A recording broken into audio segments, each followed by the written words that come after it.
टनेलरू train गायब। Train रे थिले 104 यात्री। टनेल रे पशिबा परे हठात गायब कौन हैला? बरमुडा ट्रांगेल विषय रे कुहा जाए जे यह ऊपर दे उड़ुथिबा विमान गुड़िक अदृश्य हो जाए। एभली एक कहानी एक यात्रीवाही ट्रेन को नहीं मध्य रही।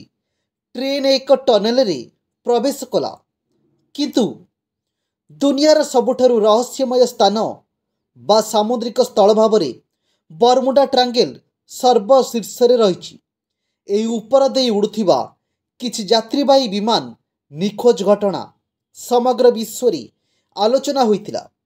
किंतु आज आमे आपणकु एक ट्रेन विषय रे कहिबाकु जाउछु जेउथिरे रहस्यमय भाव में 104 यात्री मध्यरु 102 जन अदृश्य हो जाइतिले। तेबे ट्रेन रु कौनसी मते खसी पड़िथिबा 2 जन यात्री बंचिबा आज पर्यंत रहस्य होई रही। 1911 मसीह इटाली राजधानी रोमर एक स्टेशन रु बाहरी जेनेटी नामक ट्रेन एपरी भाव में अदृश्य होइछि जे 100 वर्ष रु अधिक समय धरी खोजाखोजी करा जाइतिले सुधा पत्ता मिल पारि नाही। तेबे ए ट्रेन रे यात्रा करिथिबा 2 जनक बयान को नहीं यात्री माने अनेक अनुसंधान करथिले सुधा रहस्य उन्मोचन करिबारे सफल होई पारि नथिले। 2 यात्री मध्यरु जणे कहिथिले जे ट्रेन टी टनेल मध्य दे परवर्ती स्टेशन रे पहुंचबाकू थिला, किंतु ट्रेन टी टनेल रे प्रवेश करिया मात्रे अदृश्य होई जाइथिला। रहस्यमय भाव में ट्रेन निखोज हेबा परे ट्रेन रे यात्रा करुथिबा 2 जन यात्री टनेल बाहर पड़िथिबार देखिबाकू मिलिथिले। जणे यात्री एते व्यस्त विव्रत होइथिले जे से किछि कहि पारु नथिले, किंतु अन्य जणे यात्री कहिथिले जे जेतेबेले ट्रेन टनेल निकटरे पहुंचीबा बेलकू अचानक धुआं बाहरिबाकू लागिला। एहा परे उभय यात्री भयभीत होई ट्रेन रु डेई पड़िथिले। सेमानक देखिले जे ट्रेन टनेल भितर को गला एवं आउ बाहर को आसिला नाही।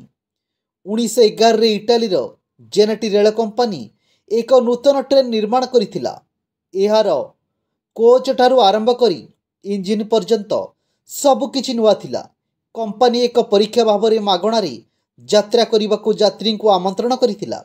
एही ट्रेन रे रेल कर्मचारी समस्त मोट 104 लोक थिले, किंतु जेतेबेले एही ट्रेन एक टनेल भितर को प्रवेश कला किछि समय रे टनेल भितर कौनसी स्थान रे अदृश्य होईगला। एहा पर स्टेशन रे यात्री माने उत्साहर सह एही नवनिर्मित ट्रेन मागणारे यात्रा करने को उत्साहर सह अपेक्षा करी रहिथिले, किंतु ट्रेन सेठारे पहुंची नथिला। एभली एक घटना पर ट्रेन संबंध में अनेक प्रकार गुजब सारा विश्व रे व्यापीबारे लागिला। किछि लोक आलोचना कले जे एही ट्रेन टाइम ट्रावेल करी अन्य एक दुनिया रे पहुंची जाइछि।